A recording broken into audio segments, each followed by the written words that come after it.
A very good morning, dear students. We have been discussing the poem The Kuchipuram Bridge written by Edasheri Govindan Nair.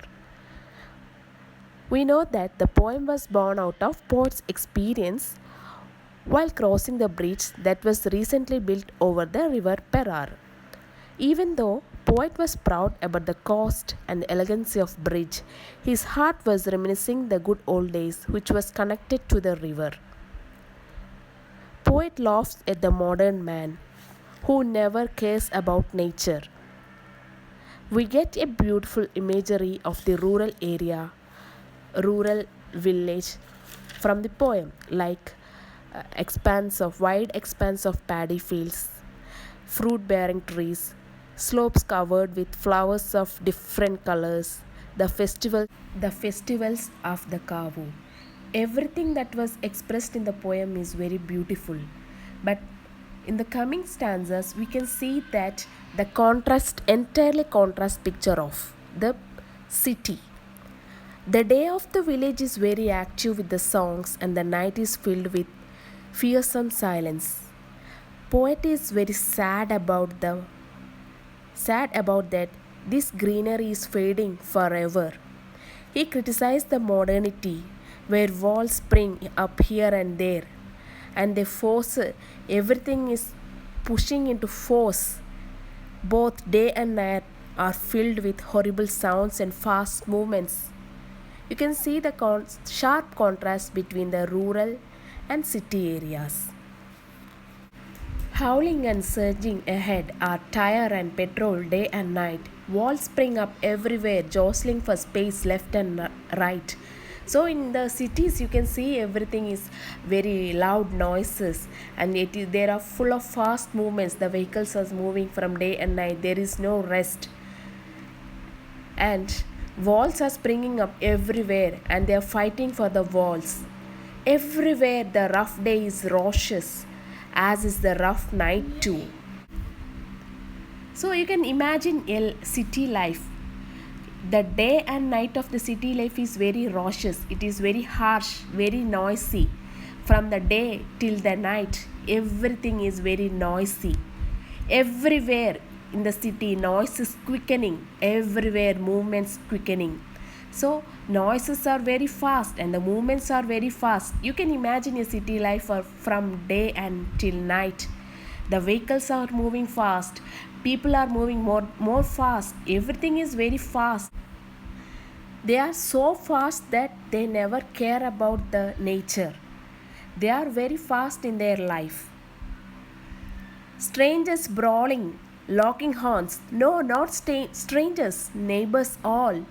So everyone is neighbor, but they are like strangers. They do not have any connection. They do not have any relation between them. This is the locking horns. You can understand that these two animals were trying to start a fight between them. So locking horns means to engage in a conflict, to engage in a fight. So brawling means fighting in a noisy way. So the city people always try to fight with each other in a noisy way, and they start a conflict with them with no reason, with the neighbors. Sometimes they start a conflict with the strangers, not knowing that they are their neighbors. Means they do not know who are their neighbors or who are the strangers. So they always start a fight, even though they are busy in their life, but they will find some time to quarrel with others with no reason. Strangers are neighbors and neighbors total strangers. So here strangers are neighbors means those who are living far away from the people are their neighbors, and those who are living close to them are real strangers, total strangers. We can see today's context. We have Facebook, Instagram, social media. Okay, with the help of this social media, we try to connect with the people who are living far away from us, but we do not know the real people who are living with us. We do not have any contact with our real neighbors. Mallur Kayam shall be a mere name from now on, and the deity of Mallur, but you Veset deity. Here, poet expresses his surprise. He thinks that Mallur Kayam will be a mere name from now on. This Mallur Kayam has a great name.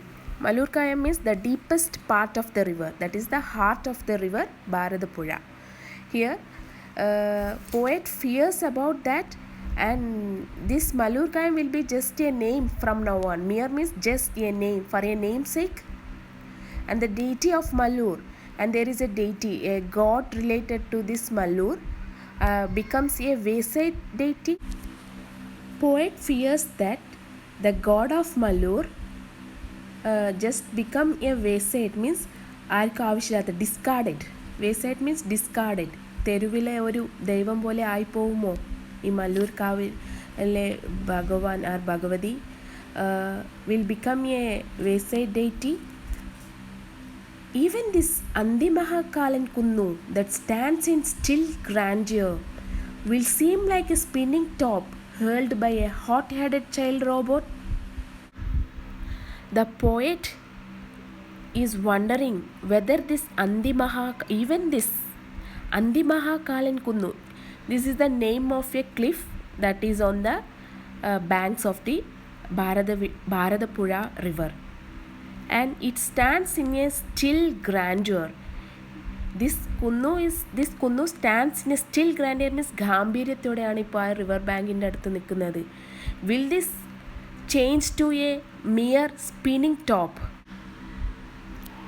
This is spinning top. Here the poet compares the Andimahakalan Kunnu like a spinning top. It will become like a spinning top in the future. The poet uses poetic device, that is simile. So here poet fears that this this magnificent Andimahakalan Kunnu becomes mere a spinning top in the hands of a hot-headed child robot. Hot-headed means who acts quickly without any thinking. Tandoni, that is the meaning. Hot-headed means താന്തോന്നി. ഒരു താന്തോന്നിയായ കുട്ടിയുടെ കയ്യിലുള്ള spinning top പോലെ ആവുമോ this Andimahakalan Kunnu in the future? Hurled means tossing or throwing. So the poet fears that the grandeur of the Andimahakalan Kunnu will be tossed away by the future modern people. So he here connects the Andimahakalan Kunnu with the spinning top, and that is thrown away by a hot-headed child robot. Here poet fears the nature's degradation day by day by the man's activities. Man is full of play, tears and laughter.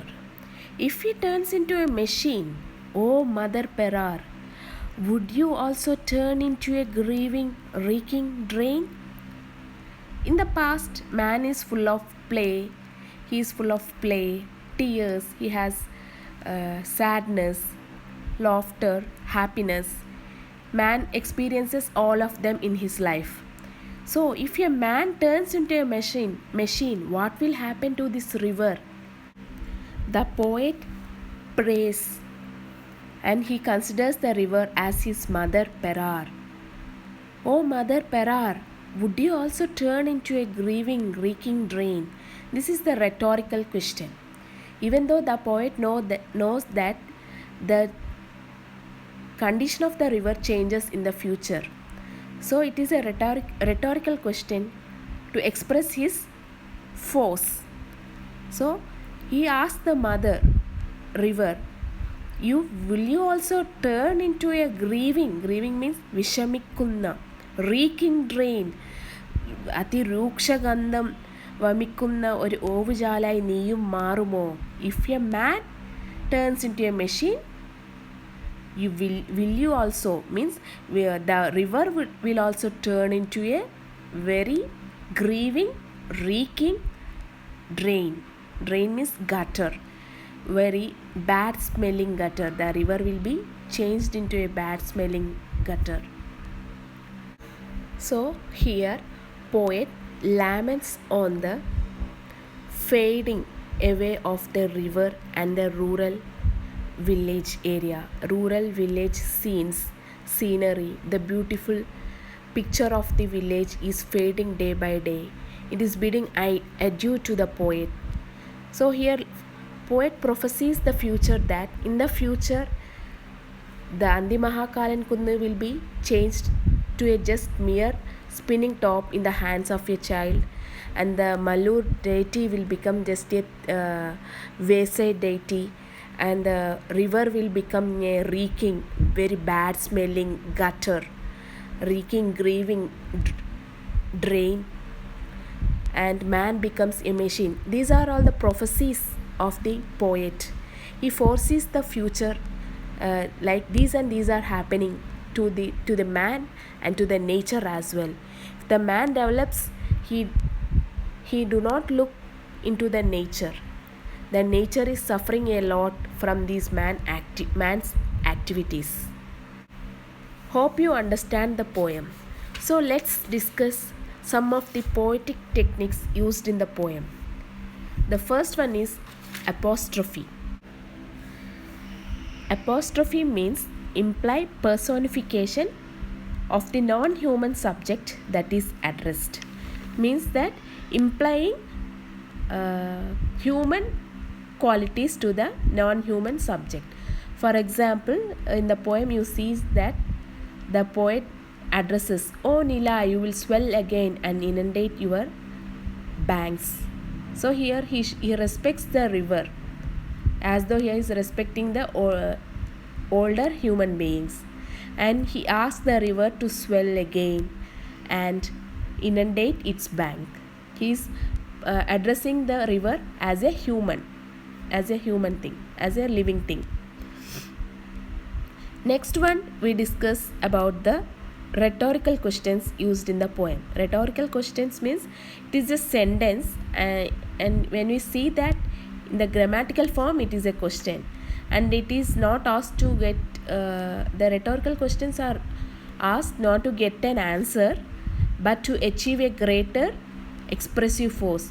If to force your ideas, you will use, the poets use these rhetorical questions. You can see that in the last part of the poem, the poet asks the mother Perar, would you also be? He know that the future of the river will be this and that, so he is just emphasizing his point in that question. Simile means comparison between two different things by using the word like or as, and you can see the use of a spinning top to explain the state of Andi Mahakalan Kunnu. Metaphor is another poetic device, that is, a word denotes one kind of thing and is applied to a different kind of thing. For example, classic example of metaphor is camel is the ship of the desert. You know that camel cannot be camel and the ship is totally two different things, but they are connected. In the same way, poet is addressing his village as his playmate. This is the example of metaphor. So many poetic devices like simile, metaphor, apostrophe, rhetorical questions, everything are used in this poem. The poem has a good imagery as well.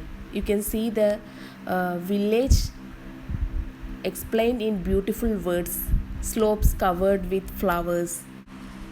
You will also get some good pictures about the village. You can view those pictures while reading these lines. So you have also get the imagery. Poet also uses a good imagery. So students, I think you have understand the poem very well, and the poetic devices I explained now. If you have any doubts, surely you must ask. And Let's start a new chapter in the next class. Thank you.